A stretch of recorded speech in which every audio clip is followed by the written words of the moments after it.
perkembangan yang ada di sekolah.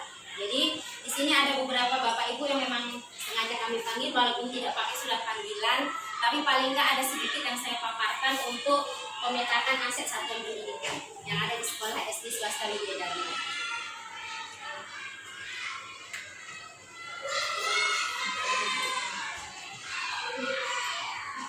Di sini identifikasi aset utama di sekolah, di mana di sekolah kita ini ada 7 modal aset. Yang pertama adalah modal manusia, yang kedua adalah modal sosial, yang ketiga modal fisik, keempat modal politik, kelima modal agama dan budaya, keenam modal lingkungan, dan ketujuh modal finansial.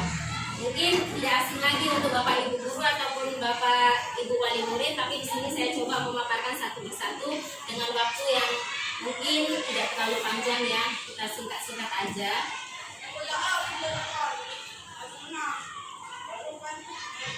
di sini untuk modal manusia, di dalam sekolah SD swasta Widya Dharma, di sini yang pertama kepala sekolah dan dewan guru, di mana kepala sekolah memiliki potensi atau kualifikasi pendidikan S1 dan berdedikasi tinggi untuk mendukung dan memajukan program sekolah, yaitu program-program yang ada di sekolah SD swasta Widya Dharma. Kemudian dewan guru ini terkait dengan staf tata usaha, kemudian perpustakaan.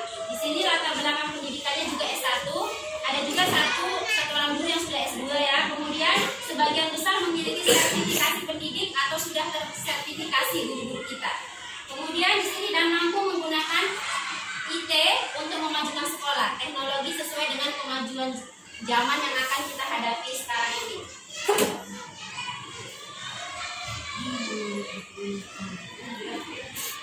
Kemudian di sini ada orang tua murid. Ya, ini perwakilan dari bapak dan ibu orang tua wali murid di sini. Profesi orang tua sebagian besar petani dan buruh. Manfaatnya membimbing, mendukung dan menginspirasi minat belajar anak-anak di rumah, karena kita memang harus bekerja sama antara orang tua dan guru. Mereka dapat terlibat dalam berbagai acara seperti menghadiri pertemuan orang tua dan guru, kemudian berpartisipasi dalam kegiatan sekolah dan mendukung tugas-tugas siswa di rumah ya, seperti PR. Karena di sini kami rasakan juga, karena memang peran orang tua itu sangat penting sekali, sangat berpengaruh kepada anak-anak kita. Terbukti bahwa anak-anak kita memang mendapatkan dukungan. Jadi mereka itu rajin mengerjakan PR, bahkan untuk ekskul orang tua itu sangat mendukung sekali. Kemudian pengawas sekolah, nah di sini juga bertugas untuk memantau dan mengevaluasi pelaksanaan program pendidikan di sekolah. Mereka dapat memberikan masukan, kontribusi kepada guru dan kepala sekolah untuk meningkatkan kualitas pembelajaran. Selain itu, pengawas juga dapat membantu dalam mengembangkan kebijakan sekolah yang lebih baik. Ini pengawas sekolah dia dari dinas pendidikan. Biasanya hadir ke sekolah itu tidak tentu, kadang dia bisa sebulan sekali atau 2 bulan sekali. Dia memantau bagaimana perkembangan yang ada di sekolah SD swasta Widya Dharma.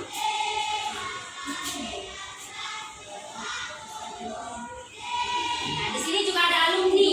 Yang dikatakan alumni berarti siswa-siswa kita yang sudah lulus dari SD swasta Widya Dharma.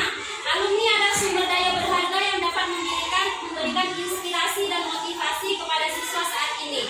Mereka bisa menjadi contoh sukses yang memotivasi siswa untuk meraih prestasi akademik dan mengembangkan karir yang baik. Misalkan kakak-kakak kelas yang dulunya pernah berprestasi, dia bisa memberikan contoh kepada adik-adiknya supaya adik-adiknya bisa lebih berprestasi lagi. Misalkan di bidang olahraga ataupun di bidang akademik. Bahkan sekarang mungkin untuk di kelas 6 mereka ini lagi bertanya, mencari-cari.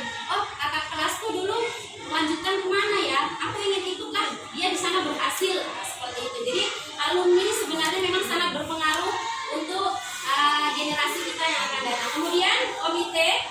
Di sini komite bertindak sebagai pengawas dan penasihat sekolah, memastikan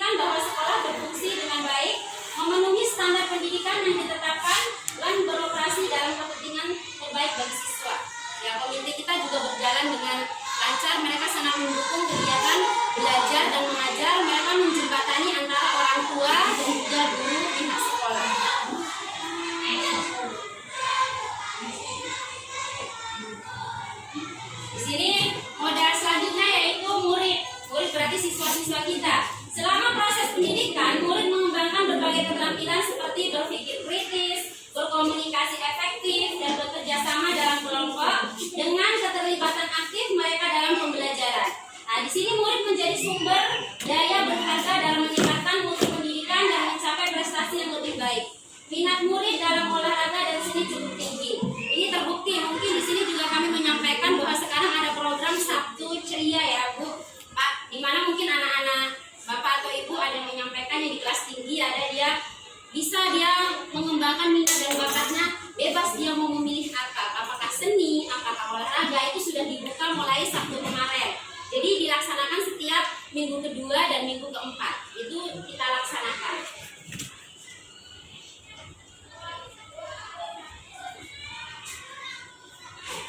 Di sini juga ada modal sosial yaitu KKG. Kalau kita di Widya Dharma namanya Kombel, komunitas belajar. Nah, kebetulan anak-anak ini kenapa dimasukkan pagi semua untuk kelas rendah dan untuk kelas tinggi dipulangkan cepat karena memang gurunya akan mengadakan KKG atau Kombel, komunitas belajar. Karena guru-guru Widya Dharma juga harus belajar, terus belajar, mengupdate kemampuannya untuk bisa menciptakan murid-murid yang memang berkualitas sesuai dengan perkembangan zaman. Nah, jadi di sini bertindak sebagai wadah berbagai pengetahuan dan pengalaman antar guru sehingga memungkinkan transfer pengetahuan dan inovasi dalam pengajaran.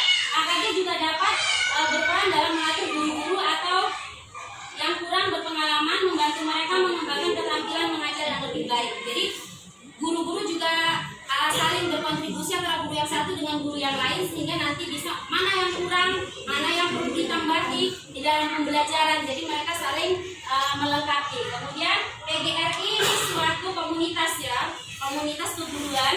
Kita guru-guru juga mengikuti, ada yang mengikuti PGRI ataupun PIGI supaya kita tidak ketinggalan dengan teknologi-teknologi atau perkembangan di dunia pendidikan. Di sini sebagai wadah untuk menyalurkan aspirasi akan hak-hak guru terkait kesejahteraan dan juga permasalahan meningkatkan mutu dari kompetensi serta berbagai praktik baik. Ini ada tata tertib dan keyakinan kelas. Nah, jadi setiap guru di sini membuat keyakinan kelas atau tata tertib kelas yang memang harus diyakini oleh semua yang ada di kelas. Mungkin contohnya seperti itu Bapak Ibu, ada keyakinan kelas yang memang kami buat yang memang harus dilaksanakan bersama-sama, diyakini di dalam kelas supaya proses belajar mengajar itu berjalan dengan sebagaimana mestinya. Kemudian komunitas K3S ini termasuk KKG atau komunitas guru, tetapi ini dilaksanakan per kecamatan.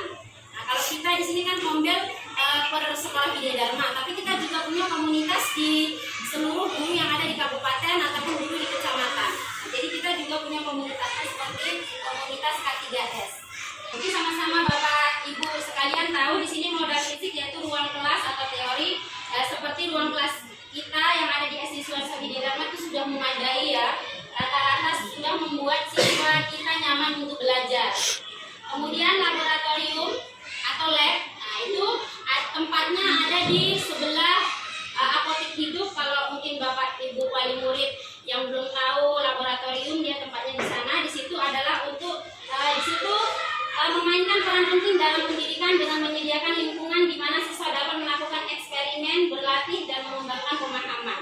Di situ juga kami gunakan untuk sholat zuhur, sholat duha untuk pengembangan karakter siswa.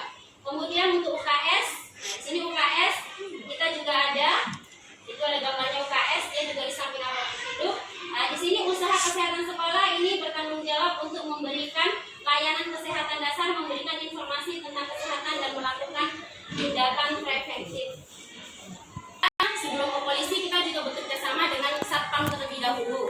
Cuma di sini saya buat kepolisian karena memang walaupun kita masih SD, kita juga harus menjaga siswa kita supaya tidak mengikuti hal-hal yang bisa merugikan siswa-siswa kita. Contohnya mungkin narkoba ataupun tindakan-tindakan kriminal. Jadi kita memang harus bekerja sama dengan kepolisian. Tapi kalau kita di sini mungkin karena di perusahaan kita bekerja sama dengan satpam ya Bapak Ibu. Nah, di sini ada puskesmas, kita juga ada puskesmas ini klinik Asem Jawa ya. Kemudian kepramukaan ini termasuk ekstrakurikuler yang wajib diikuti oleh siswa. Kemudian di sini juga ada perpustakaan. Nah, perpustakaan untuk meningkatkan minat baca anak. Ada perpustakaan berjemaah mengaji disatukan dan maulid. Kita siswa-siswi kita juga mengikuti kegiatan-kegiatan tersebut karena kita memiliki guru agama yang profesional guru agama kita juga ada 3 di sini memadai. Jadi memang kegiatan keagamaan kita juga mengikutinya. Kemudian gotong royong, kita melakukan gotong royong ya Bapak Ibu. Jangan beranggapan kok anak saya di sekolah ngutip sampah, anak saya di sekolah kok untuk sekolah kok mencangkul menanam bunga. Itu sebenarnya pembelajaran Bapak Ibu. Nggak kita suruh anak kita itu ngangkat sampai bergoni-goni, enggak, tapi sekedarnya aja melatih dia itu supaya cinta lingkungan, menjaga kebersihan. Nah, seperti itu. Memang kita ada di situ bergotong royong. Bukan berarti kita menyiksa murid, bukan, tapi menjaga kebersihan bersama-sama. Mungkin di rumah anak saya sendiri, di rumah nggak pernah megang pel Bu, jangan megang pel, cuci piring aja malas. Tapi di sekolah mau tak mau dia harus ngepel. Dia taunya belajar ngepel dari sekolah, ya nak? Iya, karena melatih, bukan jadi pembantu enggak, tapi melatih anak itu supaya tahu kebersihan, mencintai kebersihan. Ibu dan Dana Bos ini Bapak dan Ibu guru tahu, mungkin Pak Ibu juga tahu kegunaannya. Dana Bos itu untuk membantu sekolah ya Bapak Ibu, dan untuk keperluan mungkin membeli buku, kuis, kemudian nanti saya memberikan kepada pihak sekolah dari hasil penjualan kami. Nah, ini dokumentasi ya Bapak Ibu, dokumentasi bersama para guru dan orang tua yang pernah kita lakukan rapat kegiatan seperti kita sekarang ini. Kemudian di sini ada video program. Nah, ya. Sudah mau selesai.